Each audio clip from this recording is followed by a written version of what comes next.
Vamos a ver. Ya, ahora sí está grabando nuestra clase el día de hoy, 3 de marzo. Voy a compartir las diapositivas.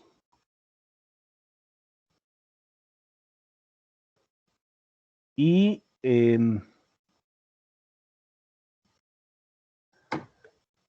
esto fue lo que estuvimos viendo la última clase.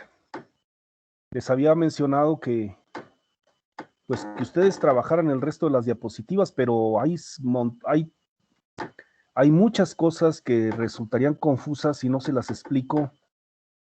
Y esta unidad, esta parte de desarrollo de fruto, bueno, toda la unidad tiene mucho que ver con fisiología, que es muy importante como para que ustedes la entiendan. Obviamente no va a ser posible abarcar todo lo relacionado con fisiología de desarrollo de fruto, pero sí me gustaría más bien agarrar bien esta unidad, que la entiendan bien, porque esto va a ser importantísimo para que ustedes puedan manejar una huerta. ¿Sí me están escuchando? Sí, profe. Ok, perfecto. Bien. Entonces, estamos compartiendo pantalla.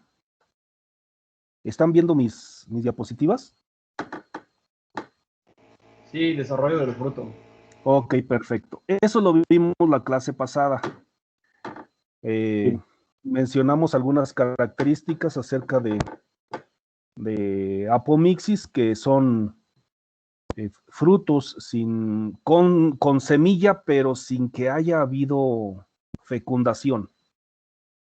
Es decir, es una clonación, son clones, si vamos a hablar, son clones. Las plantas que surgen en este tipo de propagación apomixis. Y, o sea, son frutos que tienen semilla, pero que para la formación de la semilla no necesariamente hubo fecundación. Hay dos tipos de apomixis, que también le llamamos partenogénesis o también le llamamos apogamia. Van a encontrar los tres términos por ahí en los libros. Hay dos tipos, les había mencionado, una que es que el embrión se desarrolle de la ovocélula, pero acuérdense, sin fecundación, y por lo tanto el embrión va a ser haploide. Esos embriones, si no tienen un manejo adecuado en laboratorio, esos embriones no sobreviven en campo. Por lo tanto, es difícil encontrar una huerta a menos que tengan un manejo muy estricto, tecnológico, con una tecnología muy elevada. No vamos a encontrar plantas surgidas de esta partenogénesis ovocelular. La otra es que el embrión se forme de la nucela.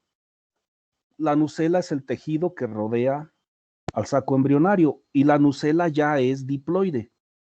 Cada célula de la nucélula es diploide y una célula se puede transformar en el embrión. Por lo tanto, el embrión va a ser diploide. Y ese embrión sí puede desarrollarse en un adulto. Y vamos a tener entonces un adulto muy similar a la planta madre, porque no hubo fecundación, no hubo participación de gametos del padre. Esta partenogénesis nucelar, les había mencionado, es muy común en mango, en limón, bueno, en cítricos, en mango, es muy común. Sobre todo en los mangos, esos petacones. Y es muy común encontrar entonces varios embriones dentro de las semillas. Por eso es muy común conocerle a este fenómeno como poliembrionía. Entonces son semillas poliembriónicas. Si ustedes tienen la posibilidad de de quitarle la cáscara a una semilla de naranja o de limón, se van a dar cuenta que se ven varios granitos. Cada uno de esos granitos es un embrión. Y esos embriones son diploides porque surgieron de la nucela. Por lo tanto, estos embriones pueden desarrollar sin ningún problema en una planta adulta, pero diploide, pero parecida a la planta madre. Les hablé del caso de genia y metagenia, que les decía que era efecto de la planta madre sobre las características de la semilla y efecto de la planta madre sobre las características del fruto. Eso es genia y metagenia. Y les mencioné también el caso de partenocarpia. Les decía, el caso de partenocarpia es el fruto, aquí ya son frutos sin semilla. Obviamente también no hay fecundación. No es cierto. Puede haber fecundación y aborto de semilla. Por ejemplo, en la uva Thompson Seedless es común que pueda haber fecundación, pero que la semilla aborta. Y entonces tenemos frutos sin semilla. O bien, puede ser que el fruto, de manera ya automática, llega a cierta edad de reproductiva la planta y empieza a generar frutos, empieza a generar flores y se desarrolla de manera automática el fruto sin que haya habido un estímulo, sin que haya habido una fecundación, una polinización. Entonces hay de esos dos tipos de partenocarpia, de frutos sin semilla, frutos en los que sí tuvo que haber un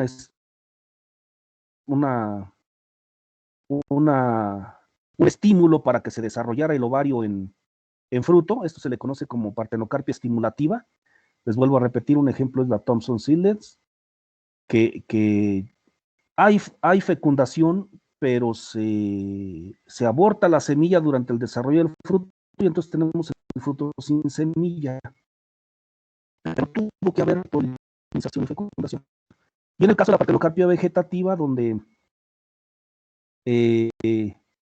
pues es automático. La planta llega a su madurez reproductiva, forma flores y automáticamente se sigue el proceso hasta la formación del fruto sin necesidad de que haya habido un estímulo, ni polinización ni fecundación. Un ejemplo de esto es el plátano, la piña, por ejemplo. Esta partenocarpia vegetativa. Frutos sin semilla.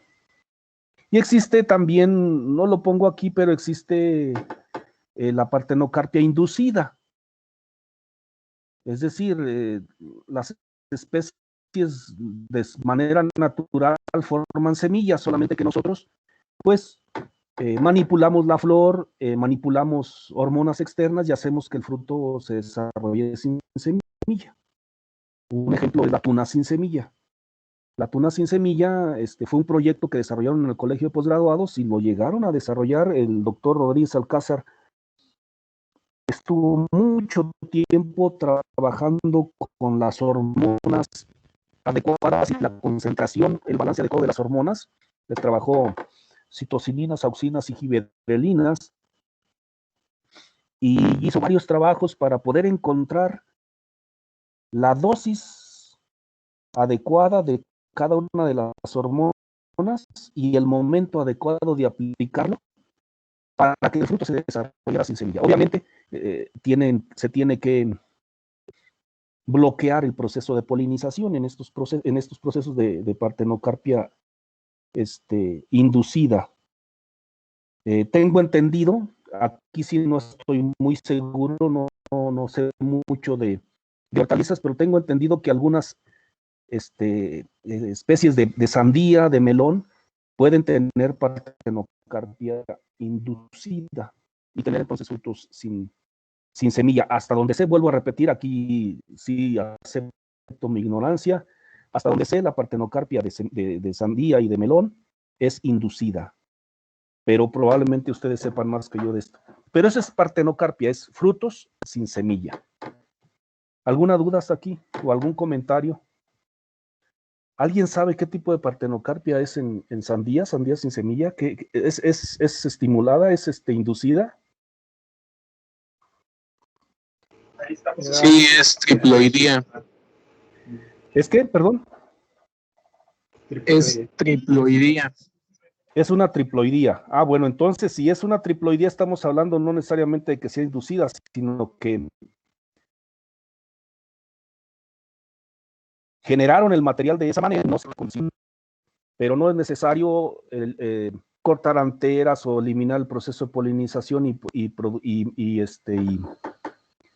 y aplicar hormonas como en el caso de la tuna sin semilla. Entonces es una triploidía, quiere decir que más bien manipularon el desarrollo del material y el material ahora es pues forma frutos sin la posibilidad más bien de formar semilla.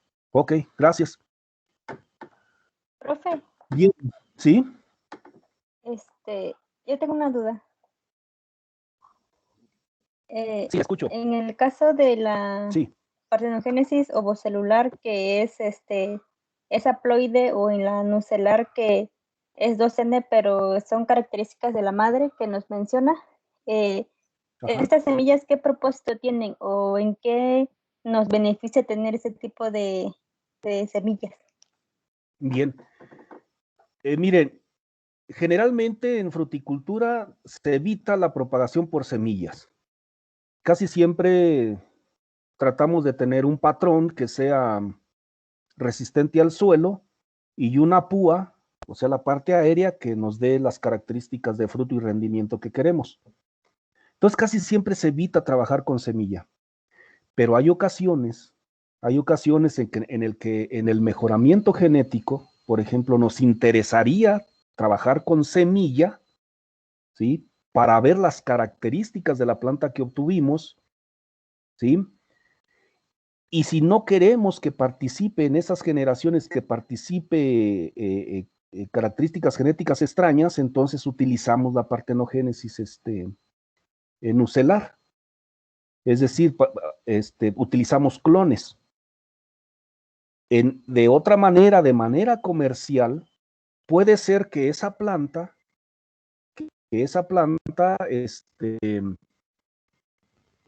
tenga una muy buena característica como patrón, es decir, que tenga, por ejemplo, resistencia a salinidad o a alcalinidad o pH del suelo o nematodos, que tenga muy buenas características como patrón, pero que no lo podamos propagar vegetativamente por estaca, por acodo, y que sea muy caro propagarlo por cultivo de tejidos, y que tenga esta característica de poliembrionía, pues entonces lo propagamos de esta manera, por poliembrionía, y lo utilizamos como patrón.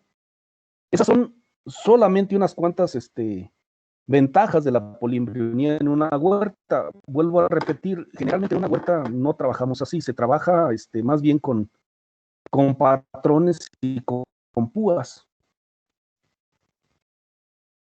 Y por lo tanto, pues generalmente se utiliza la propagación por estacas, por acodos, etcétera.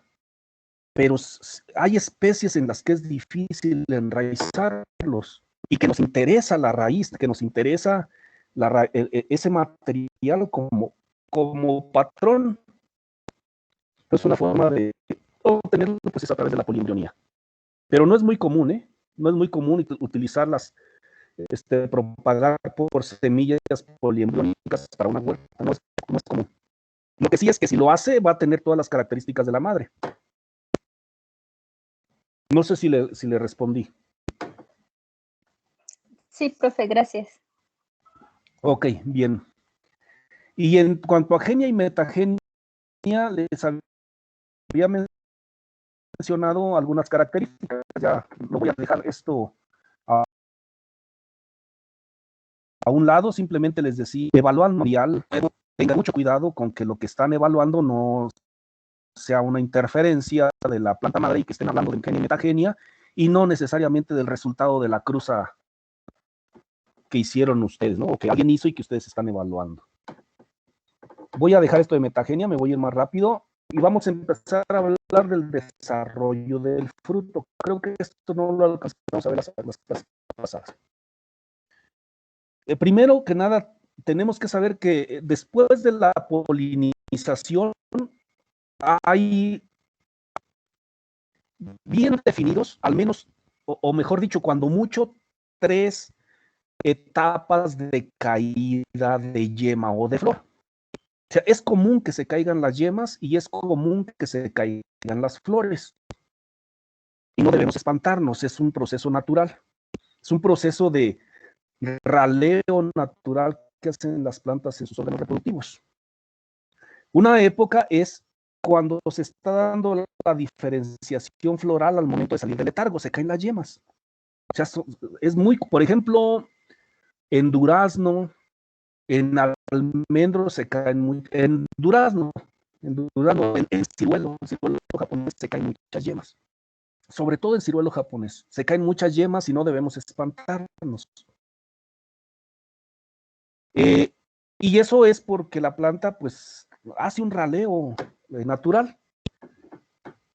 Las plantas producen una gran cantidad de yemas, pero no tienen la capacidad de producir todos esos frutos, de tal manera que para asegurar algunos, pues se caen algunas estructuras reproductivas. Entonces, en un momento en el que se caen, pues son las yemas.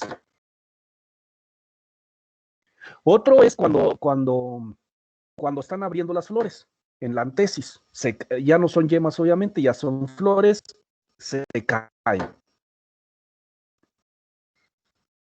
Esto es muy común, por ejemplo, en el aguacate. El aguacate, de todas las flores que tiene, un aguacate adulto, de todas las flores que tiene, anda formando solamente como el 0.01% de frutos. Imagínense toda la gran cantidad de flores que se caen miles y miles de flores en un aguacate adulto. Y eso es algo normal. ¿Sí? Y son flores que se caen antes de que empiece la polinización y el desarrollo de fruto.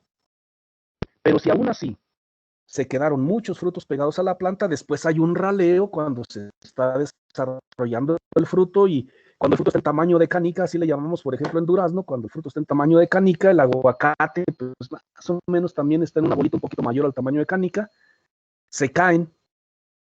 Ese es otro raleo natural.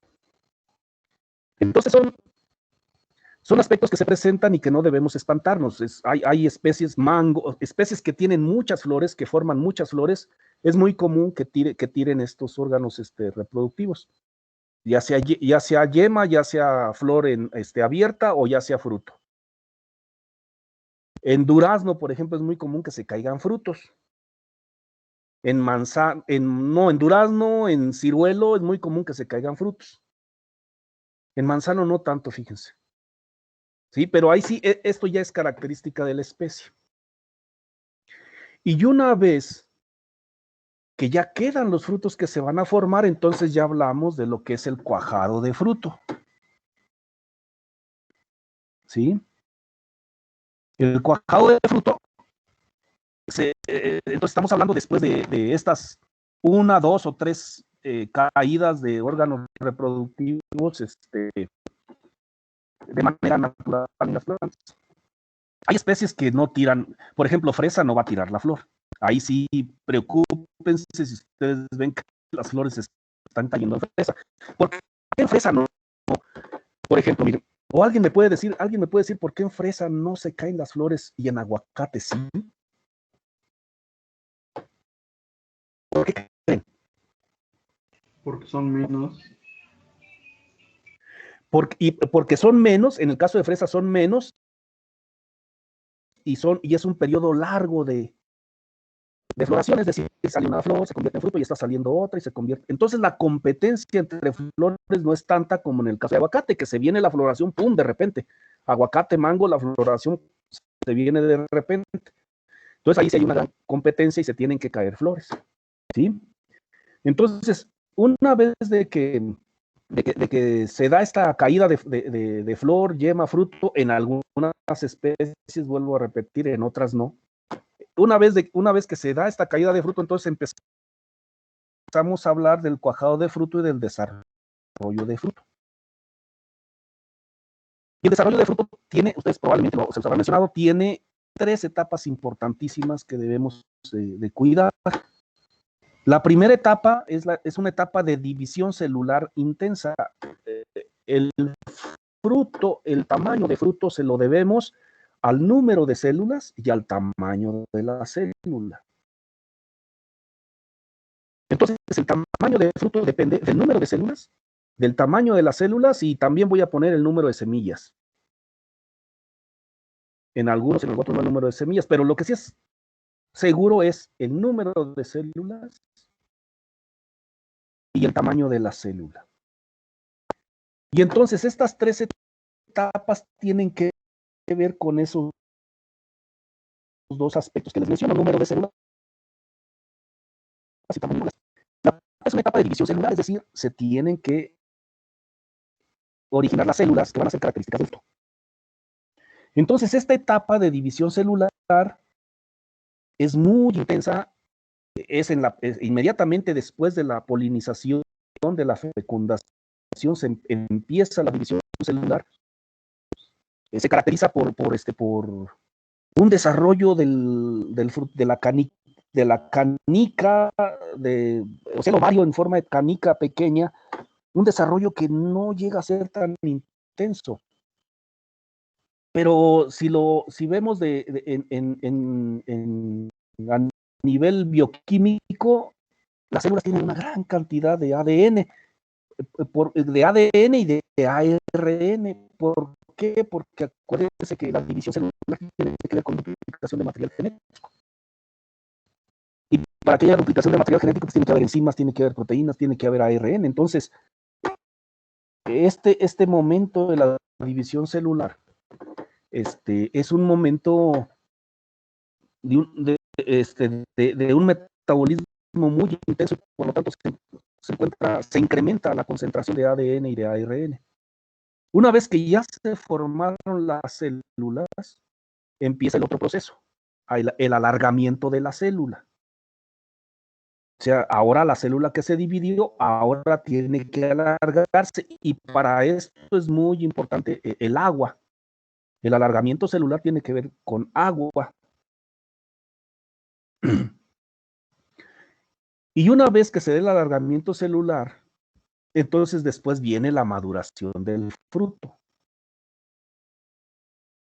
La maduración del fruto, que implica cambios en color, en aromas, en textura, en sabor, ¿sí? El fruto, a final de cuentas, es una estructura que tiene la finalidad biológica de atraer dispersores de la semilla. El fruto es un anzuelo para que los dispersores de la semilla lleven la semilla de la planta y la distribuyan. Por lo tanto, el fruto tiene que ser atractivo para ese dispersor, vistoso, aromático y de un buen sabor, y que lo pueda comer bien el dispersor. Y entre los dispersores, pues hablamos de muchos tipos, hablamos de aves, de mamíferos, de roedores, que son mamíferos, de murciélagos, por ejemplo, que también son mamíferos. Entonces los dispersores son diferentes, pero el fruto tiene que generar ese anzuelo para que el dispersor de la semilla se lo lleve, ¿no? Uno de los dispersores incluso somos nosotros mismos. Nosotros mismos somos dispersores de esa semilla, solamente que ya a otro nivel, nosotros ya actuamos de otra manera, ¿no? Entonces, esas son tres etapas importantísimas en el desarrollo del fruto: la división celular, el alargamiento celular y la maduración del fruto. Bien, aquí hay una gráfica en la que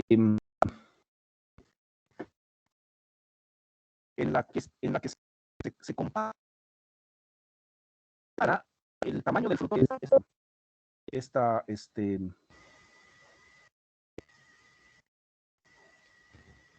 que está aquí es el tamaño de fruto, y la cantidad de ADN en ese fruto. Me parece que esto es... espera. Esta es una gráfica para pera. Entonces, después de la fecundación, pues inicia el periodo de división celular, que es este periodo 1. Si se dan cuenta, acá dice abajo. La parte 1 es división celular. Si ustedes se dan cuenta, en esta parte de división celular, el tamaño del fruto no incrementa mucho, pero vean la concentración, cómo se incrementa la concentración de ADN en ese fruto, en ese ovario que se está desarrollando. Luego después dice que la etapa 2 es la fase de prealargamiento, es decir, ya empieza a alargarse el fruto. El alargamiento intensivo, que es todo esto, la parte 3, y luego la parte 4, todo esto es alargamiento intensivo, todo esto, alargamiento de fruto, y vean cómo en el alargamiento intensivo y en el alargamiento, pues como que ya no se incrementa tanto el ADN.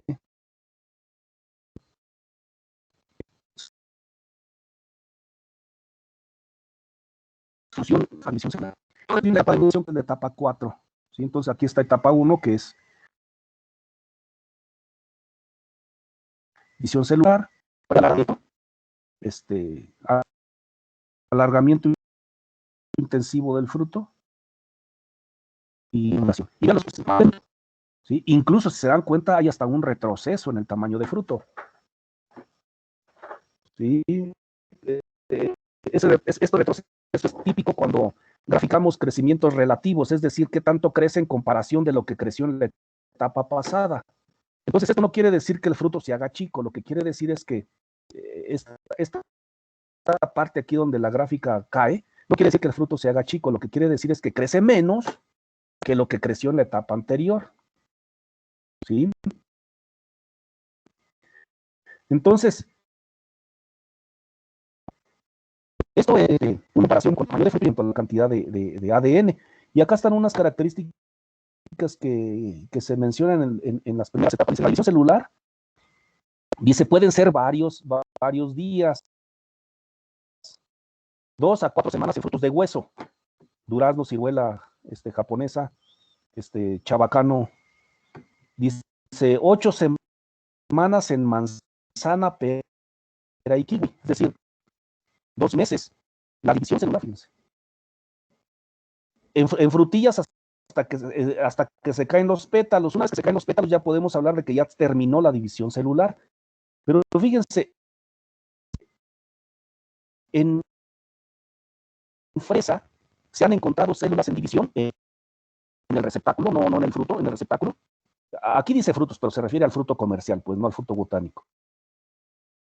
En el receptáculo se han encontrado, el receptáculo ya está tomando el color rojo y se ha encontrado que aún hay células dividiéndose. ¿Qué quiere decir? Por ejemplo, que en fresa tenemos que tener cuidado con que esté bien regada la planta durante todo el desarrollo de fruto. En algunos,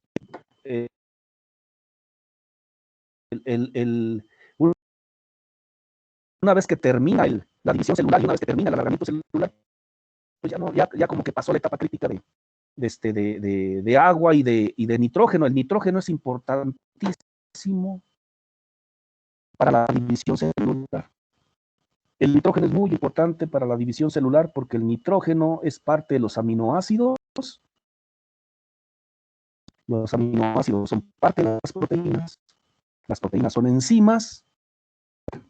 Y todo este proceso de división celular que implica duplicación de material genético y síntesis de ARN, pues es un proceso enzimático. Entonces el nitrógeno es importantísimo para la división celular. Entonces, en algunas especies donde la división celular termina en la primera etapa, es decir, aquí por ejemplo para pera, pues el nitrógeno es importantísimo aquí en esta etapa. Probablemente ya no sea tan importante, no quiere decir que no sea importante, obviamente, pero ya no es tan esencial, tan indispensable, tan drástica su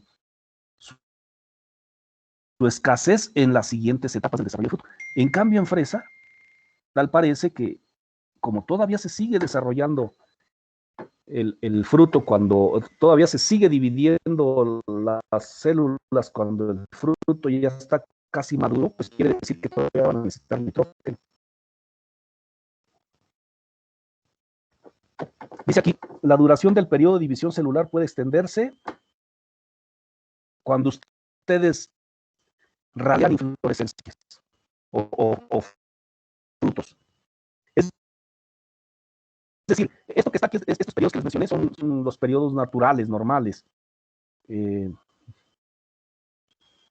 Pues sí, los naturales, los específicos de cada material. Pero si ustedes realizan raleos, fertilizan nitrogenada con nitrógeno, pues van a cambiar el comportamiento y van a encontrar que la división celular se puede, el periodo de división celular se puede incrementar, ¿sí?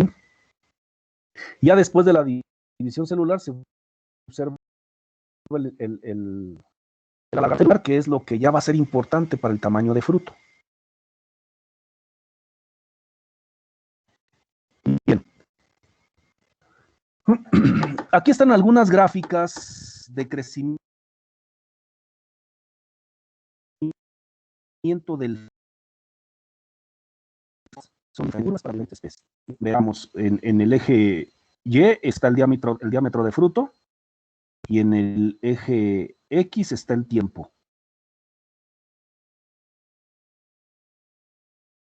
Es decir, estamos hablando de tamaño en cuanto a dimensión, no estamos hablando de masa, no estamos hablando de peso, pero pues hay una correlación. El punto, el vértice implica que allí es la polinización y fecundación. Entonces, si ustedes se dan cuenta, por ejemplo, en pistache hay, bueno, en todas, primero, si se dan cuenta, en todas, hay una etapa de crecimiento, pues un tanto intenso, pero no tan intenso. Vean el crecimiento en esta etapa. Si ustedes ven la inclinación de la curva en esta etapa del durazno y la comparan con la inclinación de la curva en esta etapa de durazno, la inclinación es mayor en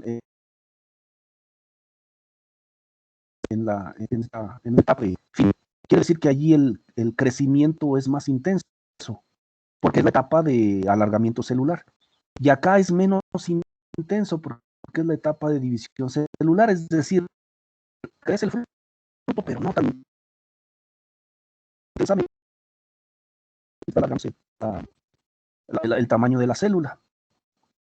En el caso de almendra, ustedes ven un comportamiento diferente, hay un incremento en la división celular y luego después se detiene.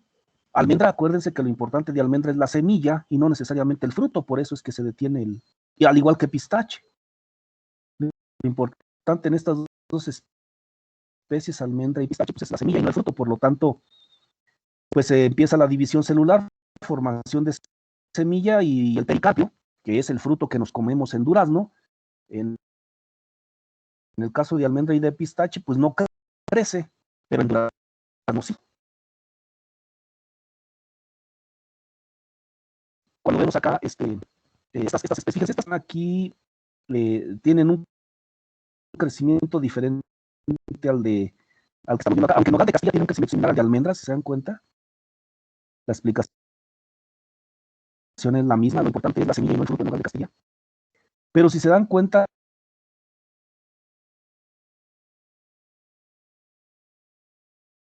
la pera, fases que vemos en durazno, vemos una fase de un crecimiento un poco intenso, una fase de crecimiento menor. Vean las inclinaciones de la curva, de aquí en durazno, por ejemplo, de aquí de donde estoy señalando, aquí donde estoy señalando, la intensidad de crecimiento es menor que las otras dos etapas.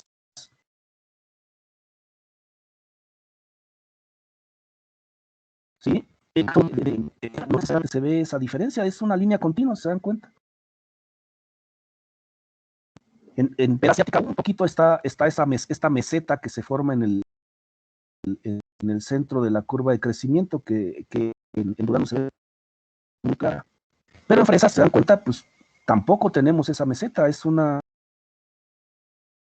curva de crecimiento incluso todavía más intensa que la de pera y manzana. Entonces, lo que les quiero decir con esto, con esta gráfica, es que los hábitos de crecimiento del fruto son diferentes en las diferentes especies.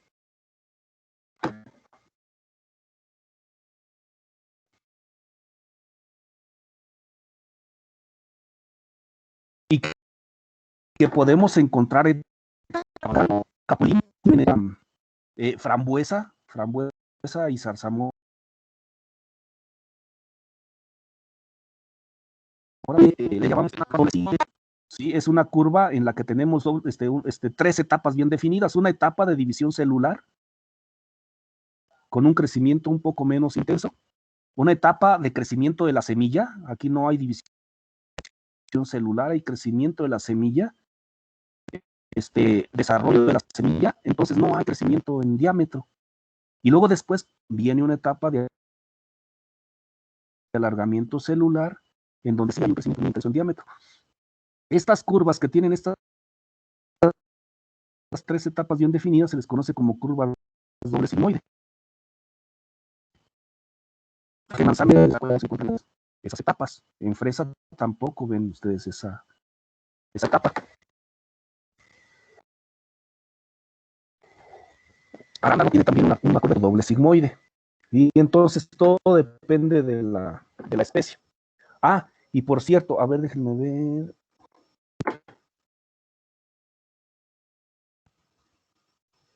No. Entonces, ¿qué es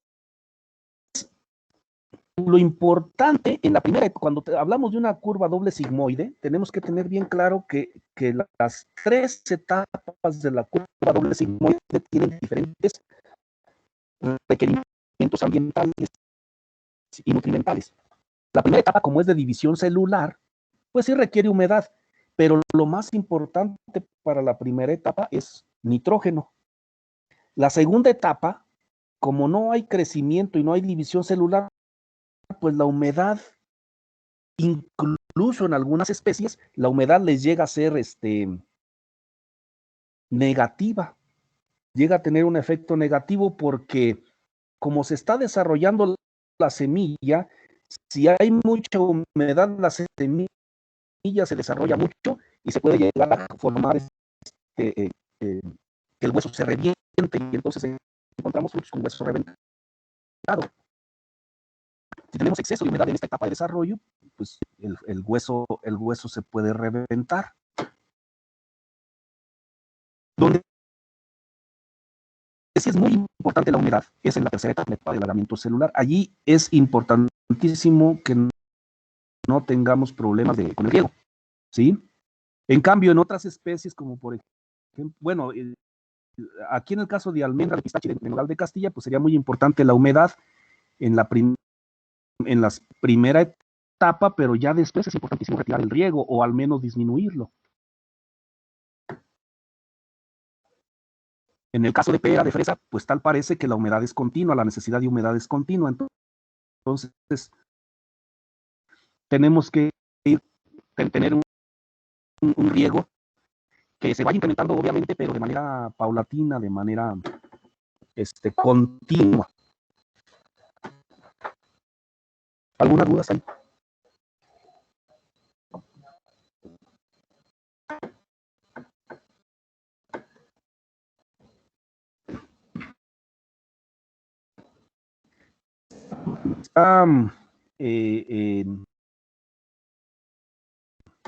Comparando el número de fruto con la posición de fruto dentro del racimo. Esto es de manzano, me parece. A ver, sí, manzano. Manzano tiene la peculiaridad de crecer en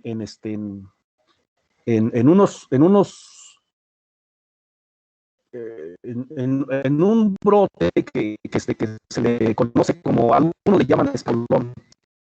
Pero es un tallo con entrenudos muy cortos en donde se desarrollan 3, 4, 5 frutos en ese tallo pequeño, que es un tallo pues como de 2 centímetros de largo, cuando mucho, pero es un tallo. ¿Y por qué tiene 2 centímetros de largo? Porque sus entrenudos están muy cortos, ¿sí? Lamburda, espolón, tiene diferentes, le llamamos de diferentes maneras. Pero en este tallo surgen 3, 4, 5, 7 flores. Y si todas forman fruto, pues hay una competencia tremenda entre ellos, porque están saliendo casi del mismo punto. Ese es un problema que luego a veces sucede con manzano, con pera, que no necesariamente se tiene con ciruela o con durazno, donde las yemas están a lo largo de todo un tallo, ¿sí? Entonces, en el caso de manzano, tener muchos frutos dentro del mismo tallo, dentro del mismo espolón, pues puede generar problemas en el desarrollo de fruto. Y aquí dice, el potencial de crecimiento de un fruto depende de su posición en el árbol, la proximidad a otros frutos, porque va a haber competencia por carbohidratos y por agua, y el número de semillas. El número de semillas, ¿por qué? Porque las semillas, bueno, aparte de generar masa, de generar volumen, aparte de eso, las semillas son fuente de hormonas que hacen que crezca el fruto. Por ejemplo, ahorita lo vamos a ver, hay otra gráfica después que habla sobre el caso de fruta. Pero las semillas son fuente, las semillas en desarrollo, que son óvulos en desarrollo, son fuente de auxinas y de giberelinas, que son importantísimas para el desarrollo del fruto, para el alargamiento celular sobre todo. Entonces, pero además, si hay varios frutos juntos, pues va a haber competencia en ellos y agua. Aquí tenemos una gráfica que nos compara diferentes realidades, diferentes características de ambiente. Por ejemplo, dice, el número, entre paréntesis, indica el número de semillas en el fruto.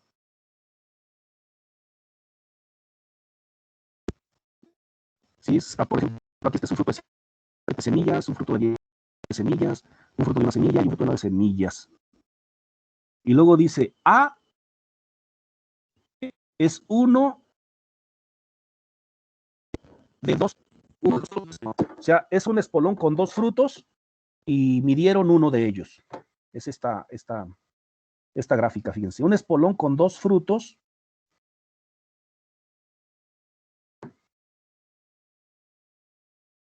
y con 7 semillas. ¿Sí? Vean su crecimiento a lo largo del tiempo, junio, julio, agosto, septiembre. Luego dice B y C, que son este de aquí es B y este de acá es C. Dice un solo fruto en el espolón, pero si se dan cuenta tienen diferentes números de semilla y es una nada más. Pero con una semilla ya se hace una diferencia tremenda en el tamaño del fruto. Si vean, un solo fruto en el espolón, pero una con 10 semillas, la otra con 9 semillas. Y vean cómo la que tiene 10 semillas crece más a final de cuentas. Y luego la D dice, es un solo fruto, al igual que C y B. Es un solo fruto, pero tiene una semilla nada más. Pero es un solo fruto en todo el racimo, si se dan cuenta. O sea, los espolones luego a veces están agrupados en racimos. ¿Sí? Y luego a veces esos racimos pueden estar en una rama o hasta el final de una rama. En este caso nos están diciendo que es al final de un racimo terminal, un solo fruto. ¿Qué quiere decir? No tenía nada de competencia, pero además nomás tenía una semilla. Si se dan cuenta, el que tenía 7 semillas y era un solo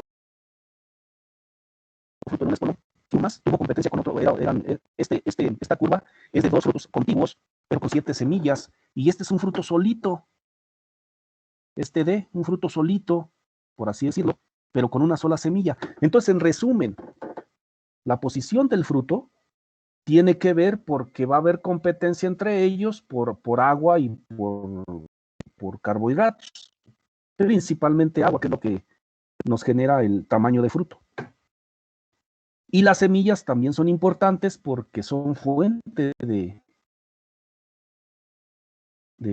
hormonas para que se desarrolle el fruto. Entonces, eso tiene que ser algo que ustedes deben tomar en cuenta cuando estén produciendo frutales. Sobre todo en frutales, como les decía, cuando se viene toda la floración y la fructificación en una sola etapa.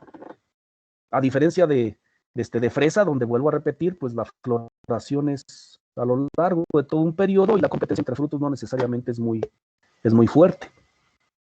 Pero en manzano, aguacate, ciruelo, durazno, casi la mayoría de los frutos, de las especies frutales, la floración se viene de trancazo y el desarrollo de fruto pues también se viene de trancazo y hay una competencia tremenda entre ellos por carbohidratos y agua. Por eso es que es muy importante luego a veces tener una idea bien clara de cuántos frutos se pueden tener en un árbol, ¿sí? Dice factores endógenos que afectan el crecimiento del fruto. Número de células por fruto, les había dicho, o sea, el número de células y el tamaño de las células es importantísimo para el tamaño del fruto, pero dice también la proporción hoja-fruto. Las hojas son fuente de carbohidratos para que se desarrolle el fruto. Entonces, entre más hojas, pues más se puede desarrollar el fruto hasta cierto nivel, porque las hojas también son demanda pues de otras cosas, de agua sobre todo. Más hojas, pues implica más transpiración y por lo tanto menos agua para el fruto. Entonces, debe haber un balance adecuado. Ahorita vamos a ver cuál es. El abastecimiento de reservas, es decir, que las hojas fotosinteticen bien. Tenemos que tener un aparato fotosintético adecuado, si no, pues no va a haber una buena cantidad de reservas. También es muy importante la época en la que está madurando el fruto. Por ejemplo, en arándano, hay unas especies de arándano que florecen y se desarrolla el fruto y todavía no hay hoja.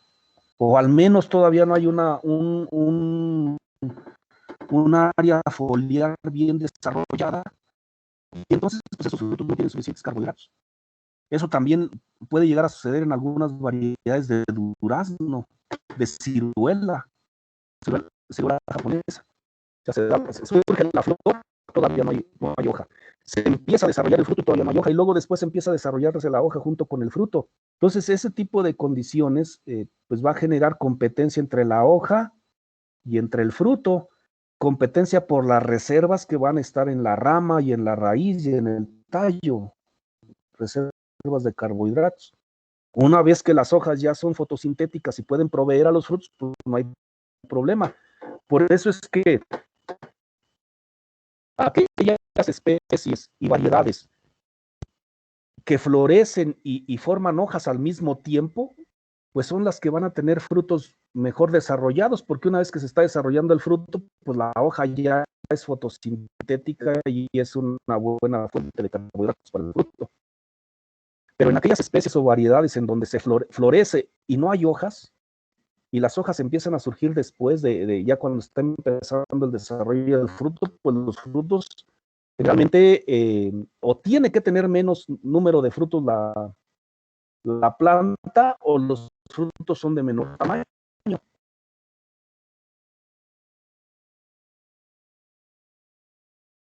Y la otra es la distribución de semillas, como decía. Las semillas son fuente de hormonas. Por ejemplo, en el caso de manzana, no necesariamente por la masa, no necesariamente porque las semillas ocupan espacio, más bien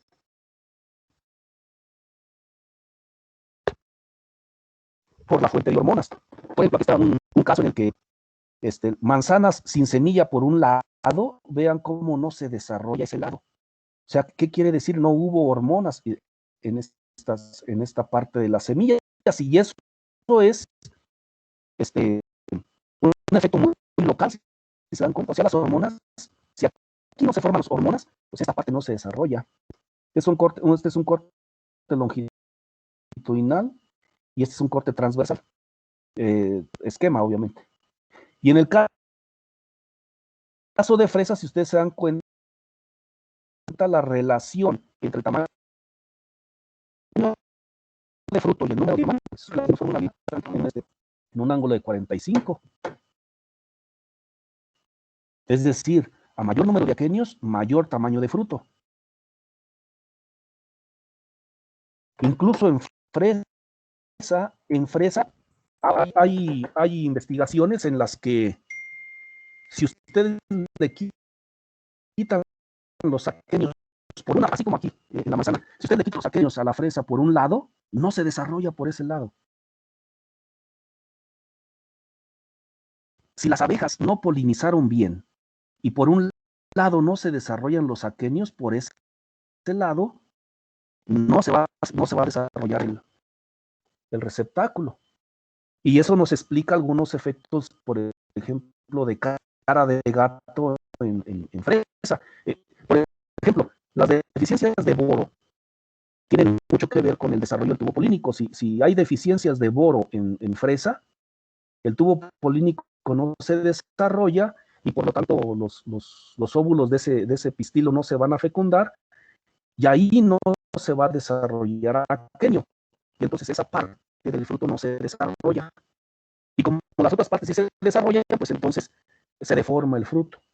Lo mismo sucede si no hay una actividad adecuada de polinizadores o si las temperaturas son muy elevadas o muy extremas, ya sea elevadas o muy bajas, y el tubo polínico o se deshidrata el estigma o el tubo polínico no crece con la suficiente rapidez y por lo tanto no alcanza a fecundar a la ovocélula. Eso va a hacer que no se desarrollen los pistilos y por lo tanto esa parte del receptáculo en la fresa no se desarrolla y se deforma el fruto. Entonces, la semilla tiene mucho que ver por las hormonas que genera y que van a hacer que crezcan, que se alarguen las células del receptáculo que están allá a un lado, o del fruto, pues, que están allá a un lado.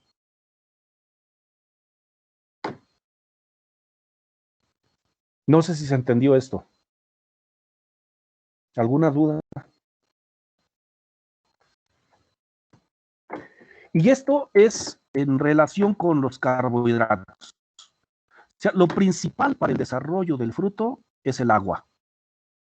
Un fruto tiene 75, 70, 75, 80, 90% agua, dependiendo del tipo de fruto. Y el resto, pues, es materia seca, son una gran cantidad de carbohidratos también. Pero los carbohidratos son importantísimos porque los carbohidratos, a final de cuentas, generan un potencial hídrico dentro de la célula que hace que el agua se jale hacia la célula. O sea, también tienen su importancia los carbohidratos en el agua que va a entrar a la célula y por lo tanto el alargamiento celular. Entonces, la cantidad de hojas, como les había mencionado, pues es importantísima para el tamaño de frutos. Pero también si se excede el número de hojas, pues vamos a tener mayor transpiración y eso puede afectar el tamaño del fruto.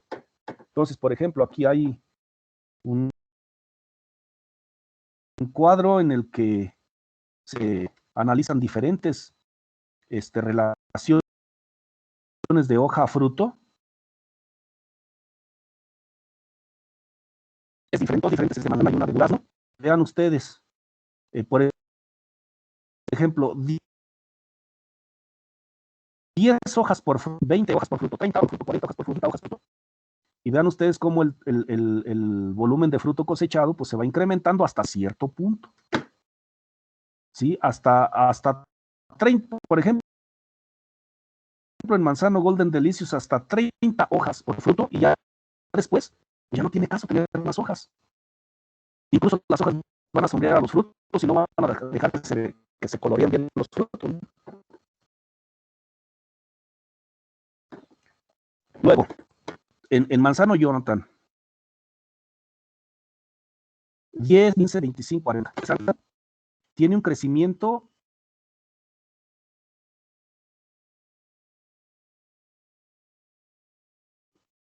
pues casi hasta las 40, claro, 5, 10, 20, 30 y va habiendo un incremento de fruto. Hasta 40 hojas por fruto y ya después de ahí pues el incremento ya es relativamente menor. ¿sí? Y entonces tenemos, si tenemos la mayor cantidad de hojas por fruto, pues vamos a tener problemas de aireación, de desarrollo de hongos, enfermedades fungosas, sombreado al fruto y por lo tanto el fruto no se va a colorear bien, no va a tener el sabor que debe de tener. Permítanme un momento, por favor. Bueno, ¿qué pasó, Nicasio? Bien, aquí andamos, ¿qué dices? Ajá. Sí.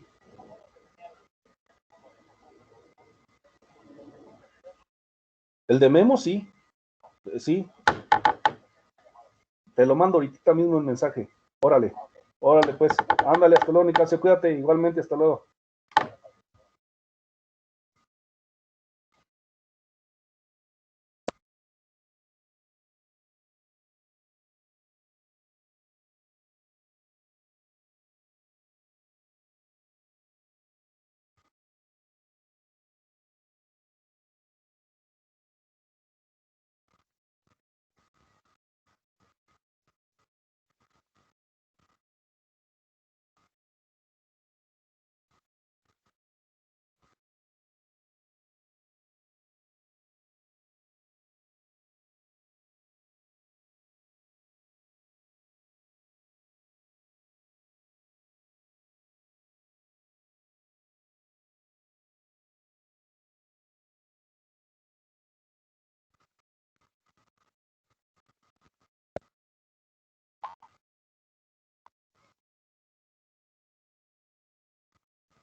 Bueno, disculpen, muchachos.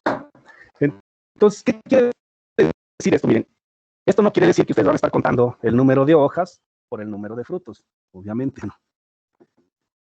En una huerta de 20, 50 hectáreas, pues obviamente no pueden hacer eso.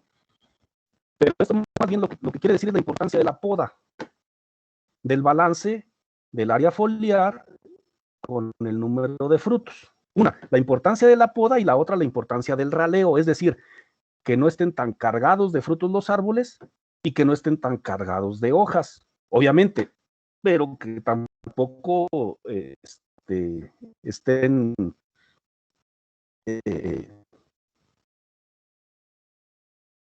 faltos de hojas y faltos de fruto, ¿no? Bien. Otros factores, en este caso ambientales, para el desarrollo del fruto. La temperatura, obviamente. La temperatura tiene que ver con transpiración, con actividad metabólica, con respiración celular, que es fuente de ATP. y por lo tanto los frutos tienen temperaturas óptimas para su desarrollo. Las temperaturas pues se mueven o se miden con los modelos de horas calor o unidades térmicas.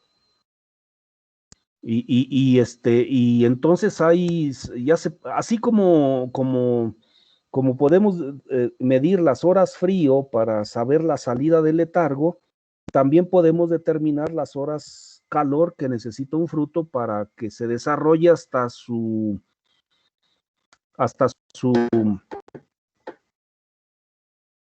madurez de cosecha desde la fecundación. Es decir, desde la polinización medimos todo el calor que se acumula desde la antesis, desde la floración hasta la cosecha de fruto, y generalmente esa misma acumulación de calor pues es la característica de la especie. Entonces la temperatura es muy importante. Si la temperatura se disminuye, el periodo del desarrollo del fruto se alarga. Si la temperatura se sube, se incrementa, pues se estresa la planta, y también aunque el periodo de desarrollo del fruto se puede incrementar, se puede disminuir, es decir, el fruto puede salir más rápido, pero sus características organolépticas, sabor, aroma, color, etcétera, no se desarrollan bien.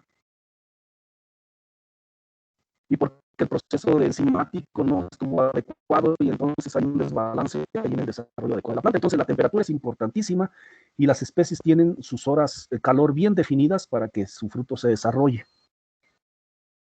El agobio hídrico, como decíamos, la fase de crecimiento celular tiene que ver con agua.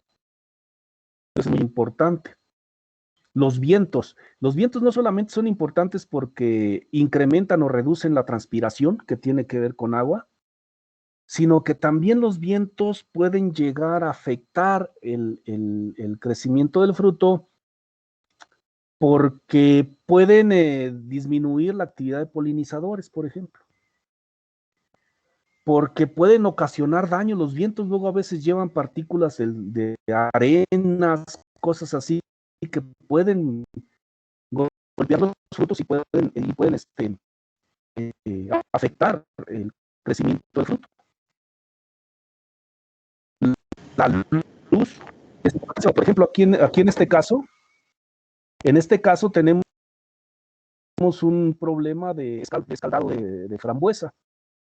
¿Sí? Esta frambuesa, por el lado donde le pega el sol, no se forman las antocianinas, y esto sucede cuando, en el caso de frambuesa, cuando tenemos temperaturas altas, humedades relativas bajas y intensidades lumínicas altas, es decir, soles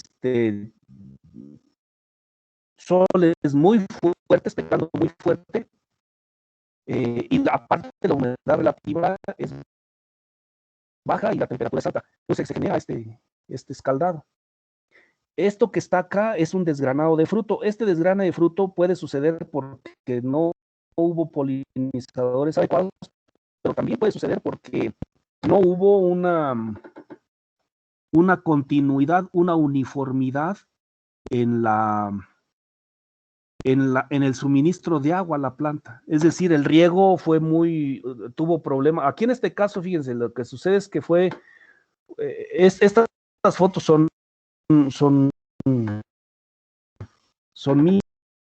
mías. Aquí en este caso tenemos un problema de que el sistema de riego se amoló.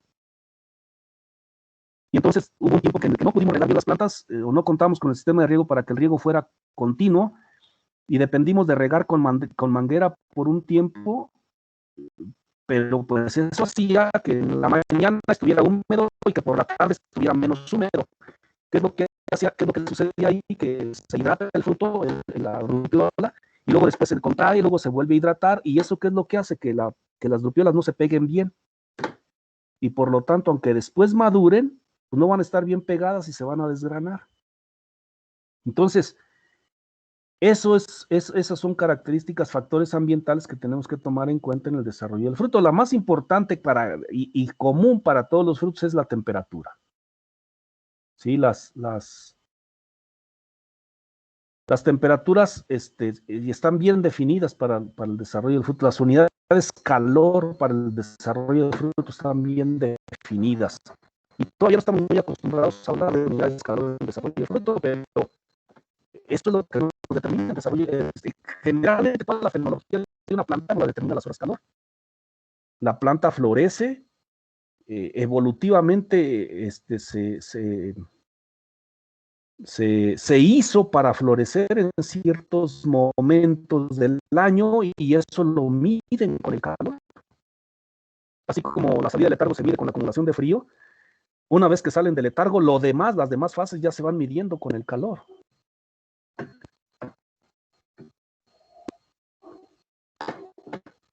¿Alguna duda hasta ahí?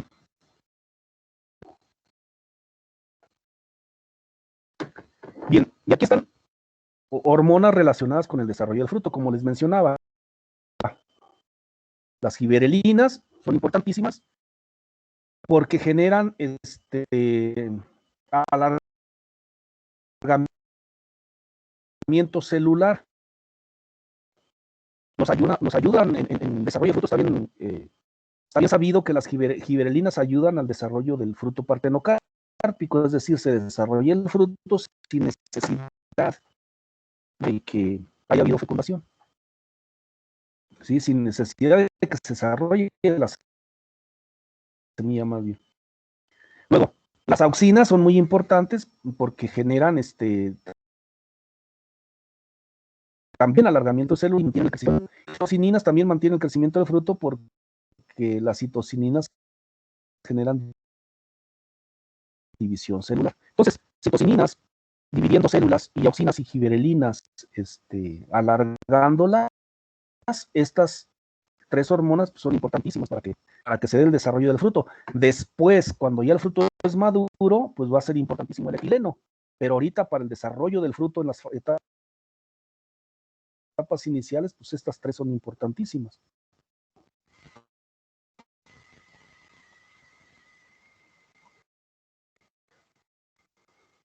Bien, ahí está una tablita, les recuerdo, dónde se forman las giberelinas, en hojas en alargamiento, en semillas en desarrollo. Por eso es que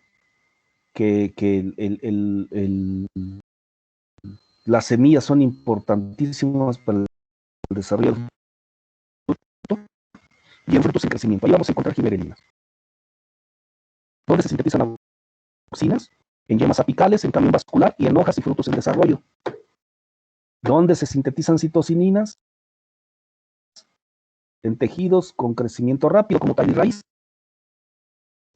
Entonces, estas tres van a ser muy importantes para el desarrollo del fruto.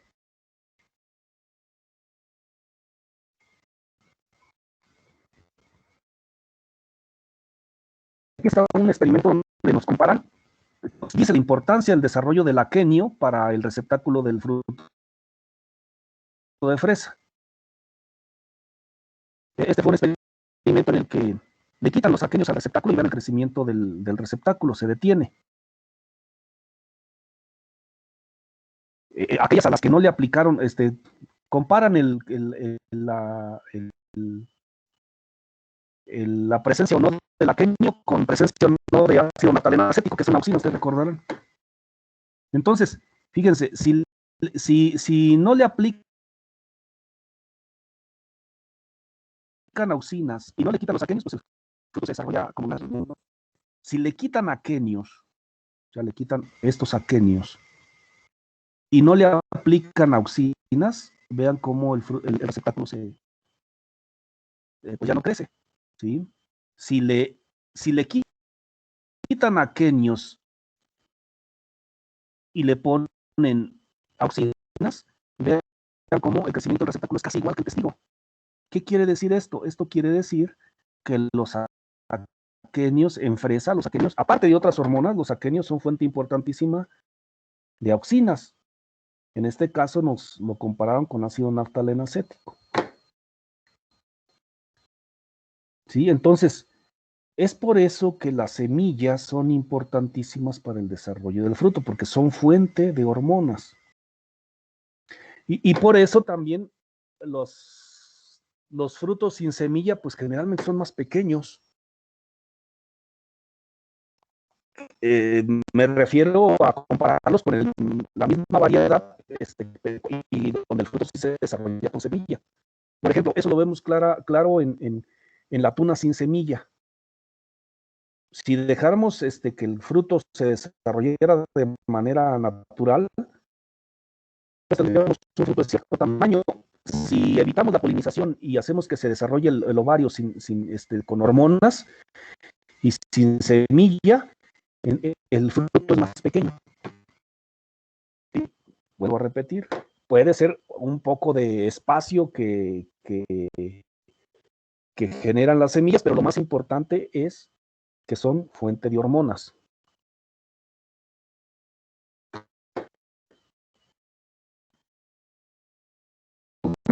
Ahí.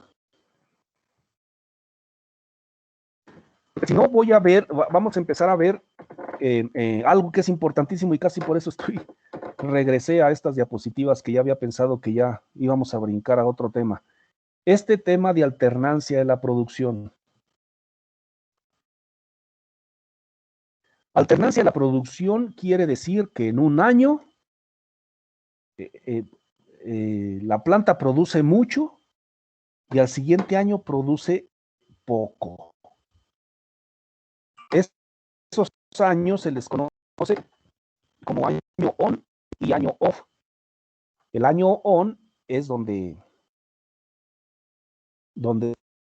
se produce mucho y el año off es donde se produce poco. Y esto, algunas especies son alternantes de manera natural. En la literatura luego a veces le llaman producción irregular, producción bienal, pero pues ya lo más adecuado es llamarle alternancia en la producción o llamarle producción alternancia en la producción es lo más común, porque no necesariamente tiene que ver con el año. Luego a veces la alternancia es en 2, en 10, en 3 años, en 5 años. O sea que no necesariamente es un año y al siguiente año se presenta la fase contraria.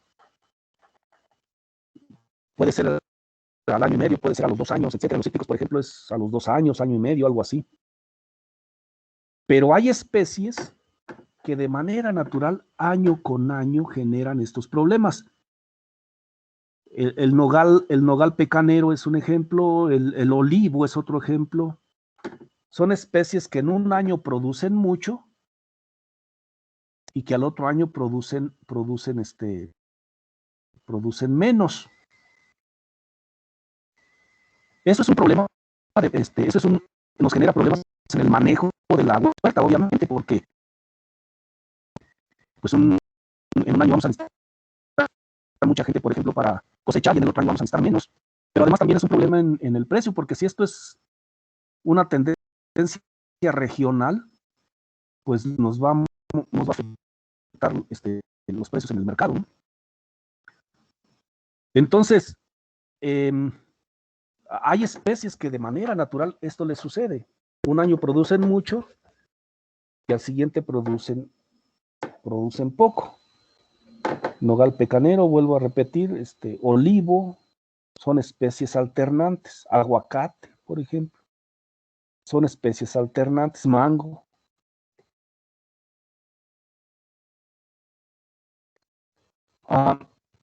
¿Qué es lo que sucede ahí? Lo que sucede es que, bueno, puede haber varias causas, pero generalmente tienen que ver con la fuente de carbohidratos y de hormonas para el desarrollo del fruto. Puede suceder, por ejemplo, como les menciono aquí, que haya inhibición de la inducción de la por hormonas y por carbohidratos. ¿Se acuerdan que en algún momento les mencioné que la inducción floral tiene que ver con hormonas? Que hay hormonas que inhiben la inducción floral, como las giberelinas. y que la cantidad de carbohidratos también es muy importante para la inducción floral, que se ha visto una correlación positiva entre concentración de carbohidratos y yema inducida. ¿Sí? Bueno, pues imagínense, vamos a hablar primero del primer caso, hormonas. Imagínense que coincide las primeras etapas de desarrollo de fruto, donde se están generando muchas auxinas, muchas giberelinas. Ustedes dan cuenta, las giberelinas se sintetizan en semillas en desarrollo, en frutos en crecimiento. Bueno, pues ahora imagínense que coincide el desarrollo del fruto con el periodo de inducción de yemas para el siguiente año. Eso sucede, por ejemplo, en durazno. En durazno, cuando se está desarrollando el fruto, es el tiempo para que se dé la inducción floral de los frutos para el siguiente año.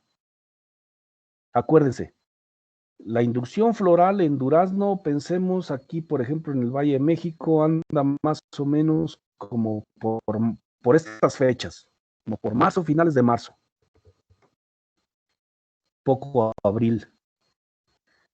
Se da la inducción floral, luego se desarrollan las estructuras florales, cáliz, pétalos, etcétera.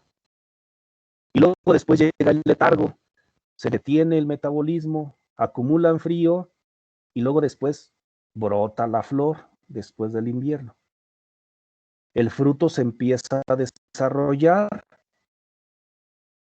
y el fruto que se está desarrollando pues está generando giberelinas y resulta que está coincidiendo con la inducción de la yema para el siguiente año. Bueno, pues puede ser que ahí esté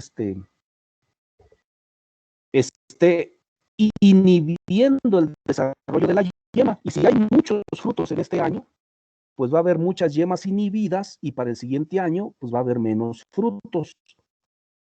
Y como en el siguiente año hay menos frutos, pues hay menos cantidad de giberelinas, menos yemas inhibidas y para el siguiente año, pues va a haber más frutos y así se empieza a generar una alternancia de manera natural. El caso de los carbohidratos es con competencia por carbohidratos. Por ejemplo, si atos y no suficientes hojas, pues los que son muchos, se van a acabar las reservas de las ramas y de los tallos. Acabar, entre comillas, o sea, van a darle un buen llegue pues, a las reservas. Y si no hay suficientes hojas para pues va a haber menos reservas para el siguiente año y por lo tanto va a haber una caída tremenda de yemas de flores y de frutos. Y va a haber menos frutos. Y como hay menos frutos, pues la planta va a fotosintetizar y va a acumular carbohidratos y va a haber más carbohidratos para que el siguiente año se desarrollen más frutos. Y así se empieza a tener un ciclo de alternancia, donde hay más frutos, luego hay menos frutos, luego al siguiente más, y así sucesivamente. ¿Sí? Esto también puede ser mediado por caída excesiva de flores. Una helada, una plaga, una sequía, vientos muy fuertes que hacen que se caigan las flores y por lo tanto no se van a acabar muchos carbohidratos y para el siguiente año va a haber más carbohidratos, más reservas y se van a poder formar más frutos y eso me inicia un ciclo de alternancia. ¿Sí? Entonces, factores ambientales, ataques de plagas, enfermedades, eso me puede ocasionar ciclos de alternancia. Entonces, hay especies, como les decía, a ver, aquí están, por ejemplo, miren.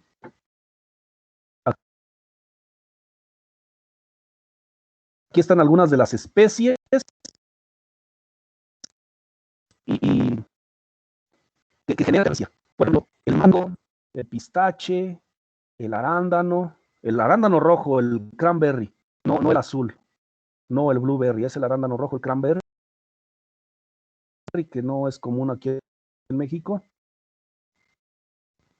La nuez pecanera y la nuez de Castilla, el aguacate, el olivo, algo la manzana, la pera, la ciruela europea, el chabacano. El chabacano tiene, aparte de tener problemas con el ambiente, para su para el amarre de fruto, también el café, los cítricos de las especies como alternantes de manera natural.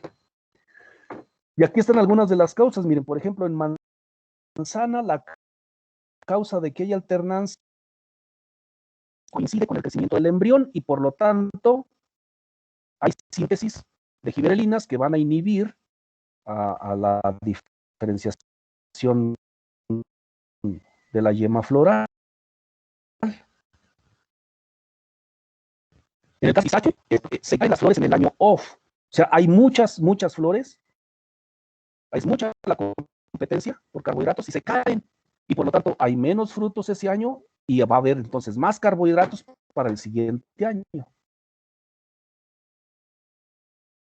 ¿Sí? Entonces es una competencia entre flores y frutos. Aquí el problema, fíjense, el problema con pistache es que el desarrollo de las flores, a ver, la primera etapa de desarrollo de las flores coincide con la última etapa de desarrollo del fruto. Entonces, eso genera competencia por carbohidratos. En el caso de nogal pecanero, también es por problema de competencia por reservas. Lo que sucede es que en el año on se consumen una gran cantidad de reservas, hay muchos frutos, se consumen muchas reservas y para el siguiente año pues no hay tantas reservas y se caen las flores y los frutos y se genera un año off de manera natural. En el olivo lo que sucede es que hay una competencia también por carbohidratos, pero entre las ramas. O sea, en el olivo lo que sucede es que el desarrollo de la yema floral coincide con el crecimiento de la rama que va a formar flores para el siguiente año. O sea, las flores de este año se desarrollan y coinciden con las puntas de las ramas que me van a generar flores para el siguiente año. Y eso genera competencia por carbohidratos. En los cítricos, aquí el problema en los cítricos es que hay una interacción entre frutos que ya se desarrollaron, frutos que los dejamos allí en la planta, o sea, frutos. El caso de los cítricos es que es muy común que luego a veces el fruto está maduro y pues no necesariamente lo cosechamos, lo podemos dejar ahí. Entonces, si hacemos eso, si almacenamos el fruto en el árbol, pues puede generar competencia por carbohidratos, por hormonas, con la diferenciación floral. En el caso de aguacate también es una competencia entre el crecimiento vegetal, como en el olivo, entre el crecimiento vegetativo, pero no la inducción floral, sino la retención del fruto. Es decir, cuando el fruto se está empezando a desarrollar, empieza el crecimiento vegetativo del aguacate. Y eso es lo que hace que haya competencia por carbohidratos. En el caso del mango, también es una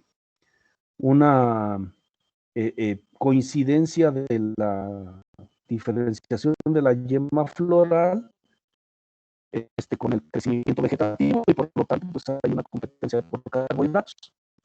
Pues aquí se dan cuenta, son diferentes las causas y depende de la especie, pero lo importante es que esto que les estoy mencionando aquí es de manera natural. De manera natural esto sucede. La única manera que tenemos nosotros de evitar esto es interviniendo con podas y con raleos. Es decir, si la competencia es por carbohidratos entre frutos, con los frutos del siguiente año, pues en el año hay que ralear para que no haya tantos frutos y me deje carbohidratos para el siguiente año. Si la competencia es entre flores y entre el desarrollo de la yema floral y el desarrollo del fruto, pues ahí está medio difícil, pero lo que podemos hacer es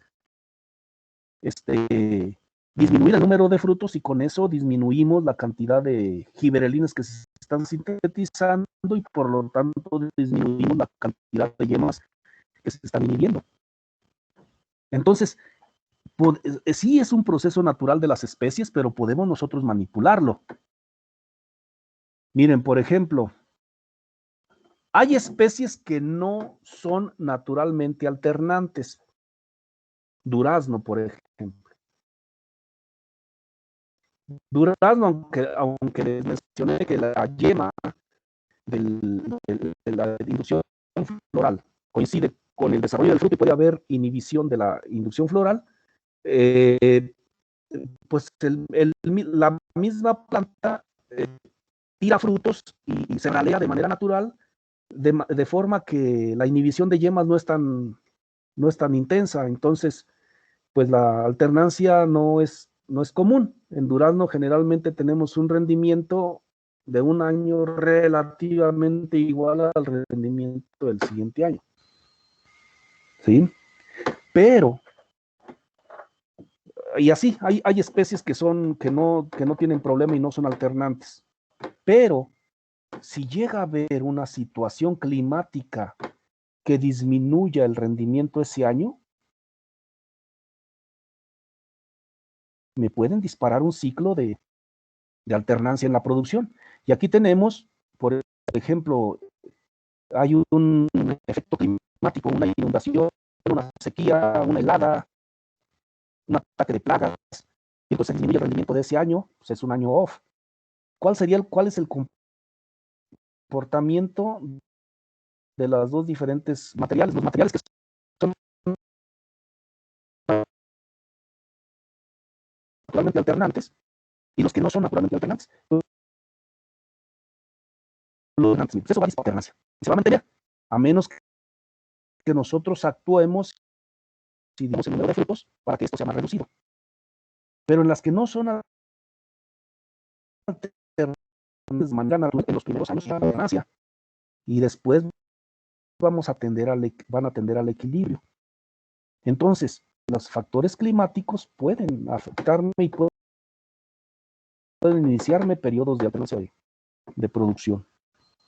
¿Sí? Bajo un invernadero, pues los golpes de calor van a ser importantísimos y vamos a tener que tener cuidado con esto, con los golpes de calor, porque los golpes de calor nos van a permitir que haya una polinización y desarrollo del tubo polínico adecuado.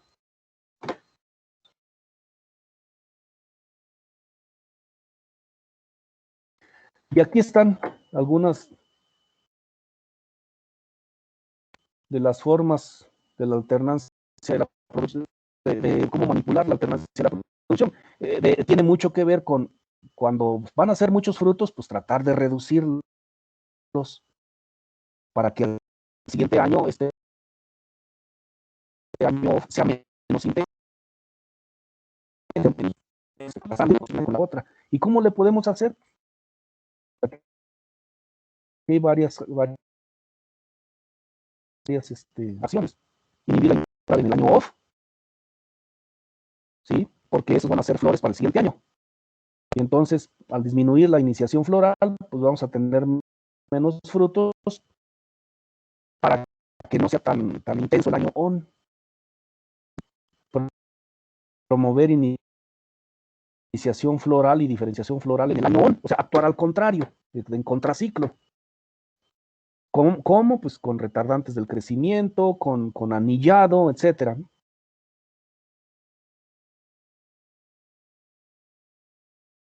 Ya vimos algunos de los productos que nos generan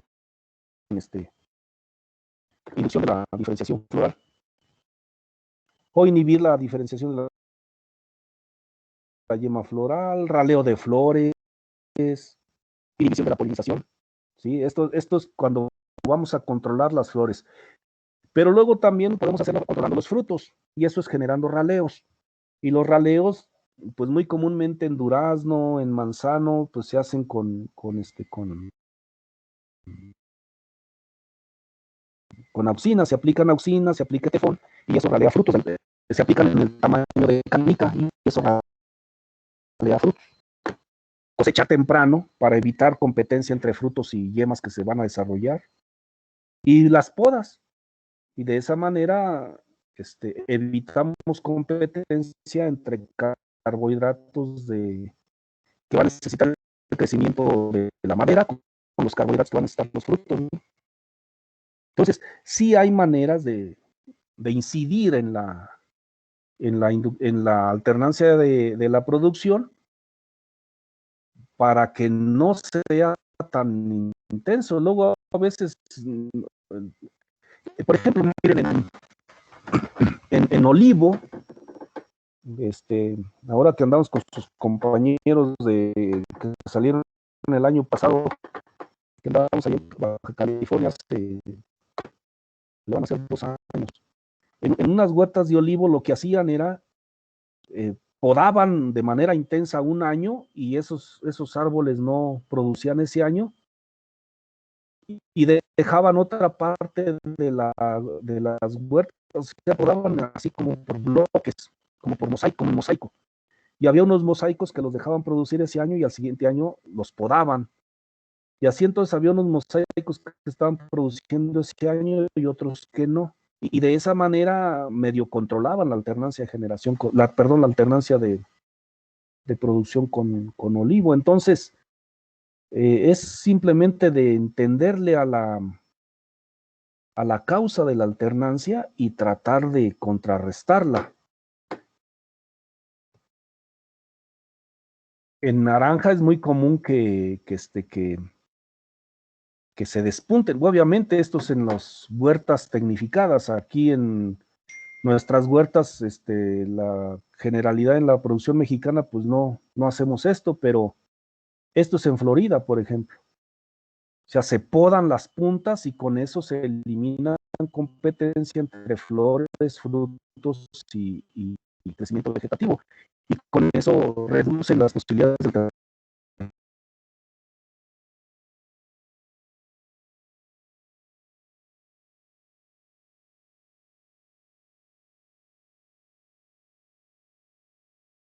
generación. Hay unos discos que van, aquí hay unos discos. Estos son unos discos. Aquí hay otros discos que van despuntando.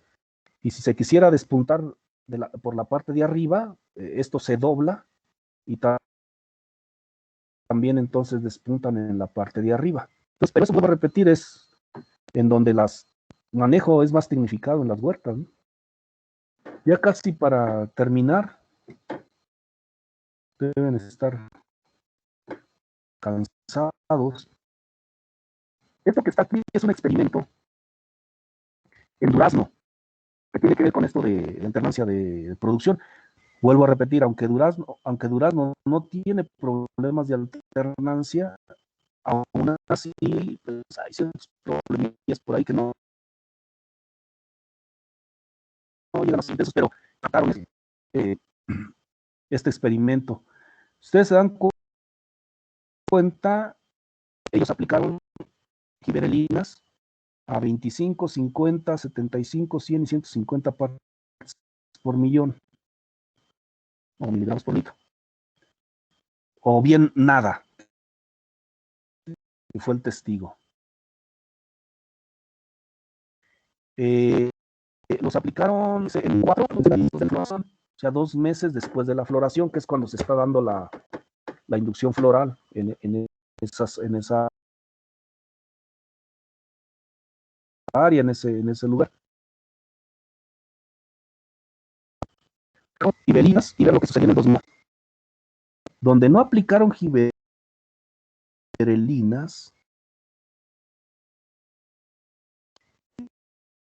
vean el rendimiento, rendimiento total, pero vean en el 2006, 20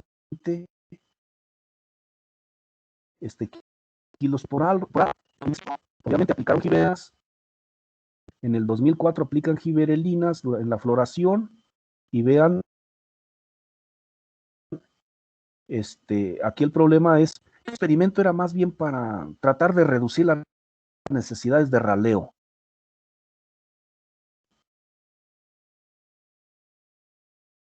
Entonces, y por lo tanto no hay necesidad de raleo y vean el rendimiento, ¿sí? Luego vean cuando se aplican 25 50, 75, 100, 150, que son en el 2000 y el 2006. Cuando si en un año se produce mucho, al otro año se produce menos. Pero además, en el año donde se aplicaron giberelinas, en el año anterior es donde se aplican más giberelinas, la necesidad de raleo fue menor, aunque también el rendimiento fue menor. O sea, son cosas que hay que evaluar. Se necesita ralear el durazno, me va a costar dinero, hay gente que ya es experta en ralear, me va a costar dinero, entonces trato de evitar mejor que se desarrollen flores y de esa manera reduzco la necesidad del raleo. Porque de otra manera, si se quedaran todos los frutos, pues los frutos crecerían de un tamaño pequeño. La otra opción es aplicar auxinas cuando el fruto está en canica, y eso tira muchos frutos, y los que quedan pues se desarrollan mejor. Entonces aquí ellos exploraron la opción de más bien reducir el número de flores y no aplicar radiadores cuando el fruto se produce. Pues es nada más para darnos una idea de la importancia. Cuando giberelinas en el 2004, en el 2005 tenemos menos flores. ¿Sí? Y obviamente va a haber menos rendimiento, pero también va a haber menos necesidad de raleo. Y creo que no está el... Ah, sí, aquí está. El tamaño de fruto. Vean cómo los frutos son mayores.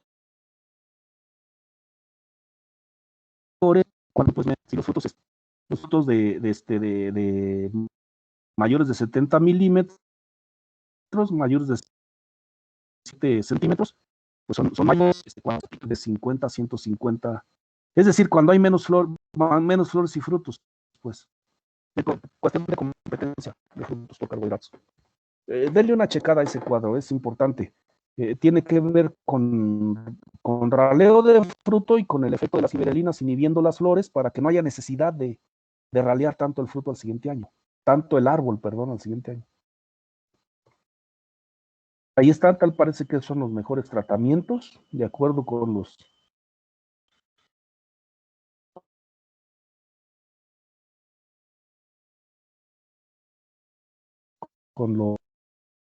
investigadores, a los días después de la floración, y eso nos asegura ya no tener que ralear frutos y nos aseguran un rendimiento más o menos adecuado.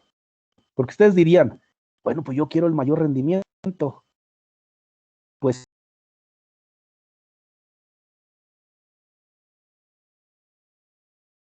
sí, ya se te va a ir el dinero. Aquí están algunos raleadores de frutos y hay aquellos que queman como la cianamida de hidrógeno, el tiosulfato de amonio, aceites de soya, aceite de pescado, urea, más ácido sulfúrico, carbamida. Son compuestos que queman, ya sea que quemen el pistilo, que quemen el ovario, que quemen el fruto, todo depende del momento en el que se aplican y la especie también depende mucho, porque hay especies que responden en ciertas épocas y otras que no. Otros son desecantes, o sea, secan pues tanto los pistilos como las anteras, bueno, estos mejor dicho, secan tanto los pistilos como las anteras, inhiben el crecimiento del embrión, es decir, son abortivos, incrementan la respiración anaerobia y con eso generan etileno.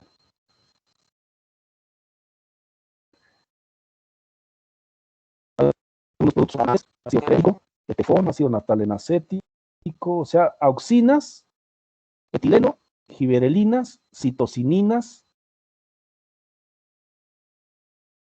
¿sí? TDZ y CPPU son compuestos citocinínicos. pensiladenina, también es un compuesto citocinínico, y eso, ¿cómo actúan? Inhiben la formación de la flor, liberan etileno, inhiben la formación del embrión, retrasan la abscisión, etcétera, y todo esto genera entonces una menor competencia, un menor desarrollo de frutos y una menor competencia. Ahora, como todo producto, va a afectar mucho la concentración que ustedes apliquen, el compuesto que acompaña, es decir, si ustedes aplican surfactantes y bla, bla, bla, las condiciones de la planta y las condiciones ambientales. O sea, todo eso va a afectar la eficiencia del producto. Por eso es que sería un suicidio hablar de recetas aquí. O sea, ¿cómo les dice uno concentraciones? Es difícil. ¿Sí? ¿Por qué? Porque todo eso va a variar dependiendo de la susceptibilidad de la planta, de si el árbol está estresado, no está estresado, está bien nutrido, está nitrogenado, etcétera. Si los frutos, la época en la que se va a aplicar, si es muy caluroso, muy seco, muy húmedo, y el producto que se aplica. O sea, por eso es que no es posible generar recetas para esto. Y más bien es ver la etiqueta, ver las concentraciones que recomiendan, pensarle muy bien en las condiciones en las que voy a aplicar, y pues aplicarle más o menos una dosis que yo vea que más o menos es adecuada, y ver la respuesta, y para el siguiente año o la siguiente semana, pues modificarla si es que no me resultó, no hay de otra. A menos que ya tenga bien definida la receta para mi bloque de la huerta donde voy a aplicar, que también va a variar si las condiciones climáticas varían, obviamente. Entonces, esto de hablar de recetas a mí no me gusta decir recetas para este tipo de cosas, porque depende de muchas cosas la eficiencia del producto. Y todo esto, lo que sigue, ustedes ya lo vieron en fisiología vegetal, en maduración del fruto. Acuérdense, el fruto tiene que generar sabor, aroma, textura y color. Condiciones importantísimas, por ejemplo, la temperatura tiene mucho que ver con los pigmentos que se generan o que se degradan en la fruta. Por ejemplo, en manzana, el color rojo se sintetiza a temperaturas menores a 10 grados centígrados y se inhibe a temperaturas mayores a 18. O sea, si ustedes manzanas, Red Delicious, por ejemplo, que son completamente rojas, pero entre sus árboles están creciendo a temperatura, o sus frutos están desarrollando temperaturas mayores a 18 grados centígrados, pues no se van a pigmentar bien de rojo y vamos a tener estos colores. ¿Sí? No están bien. Estas manzanas Red Delicious creo que están bien en Estados Unidos, y en Estados Unidos no las quieren, porque no se pintaron bien. Ustedes dan cuenta, son de color verde en el ápice, medias rayadas, y de color verde acá en la base. ¿Sí? Entonces, si las temperaturas se incrementan, pues no se pintan bien. En España hay un problema, por ejemplo, que tenían áreas de Red Delicious, regiones donde pusieron Red Delicious o a Royal, que es ya, porque las temperaturas por el cambio climático pues, se incrementaron. En el caso de naranja es al contrario. En el caso de naranja se tiene que degradar la clorofila y se tiene que sobresalir el color amarillo de los carotenos. Y eso solamente sucede si las temperaturas están por arriba de los 10 grados centígrados. Las temperaturas abajo de 10 grados centígrados no permiten que se decolore bien la piel de la naranja. Entonces las temperaturas van a tener mucho que ver con el color de la naranja, el color de el desarrollo pues de pigmentos o la degradación de pigmentos. Respiración, frutos climatéricos, no climatéricos, eso ustedes ya hablaron bien, climatéricos y frutos no climatéricos. índice de madurez. Esto sí les voy a pedir que por favor lo chequen ustedes. O sea, como yo sé que ya es tiempo de cosechar, pues hay diferentes índices, puede ser tamaño, forma, puede ser el color, el peso, la textura, sólidos solubles totales, si el fruto está bien pegado o no a la planta, cosas así, ¿no? Algunos ejemplos de sólidos solubles totales y así es titulable. También lo de cosecha, les voy a pedir que chequen algunas características de cosechas, tipos de cosecha manual, cosecha mecanizada. En la cosecha mecanizada el problema es que pues es más rápida, pero podemos dañar las plantas, ¿no? Aquí está, por ejemplo, aquí está dañada los tallos y vean cómo las raíces se salen. Estas plantas no duran mucho en la huerta, hay que reemplazarlas de manera más constante. Y aquí están algunas características para cosecha mecánica, automática y sea robotizada. Algunas cosas que necesitamos para que se pueda aplicar cosecha mecánica y robotizada. Denle una leída, por favor. Alguna industrialización, la utilización de algunos productos, subproductos de la industrialización, como el caso de cítricos, y esenciales para la industria. Creo que hasta ahí es todo. Entonces, chequen eso de cosecha, por favor, ustedes, y con esto sí terminamos lo de fruto. La siguiente clase vamos a ver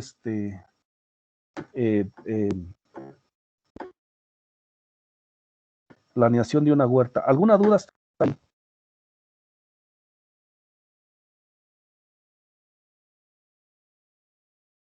Voy a dejar de ir, permítanme tantito, ¿no? Bien. Voy a dejar de grabar. Nada más que mi computadora responda. ¿Alguna duda de lo que hablamos? Ya estoy dejando de grabar.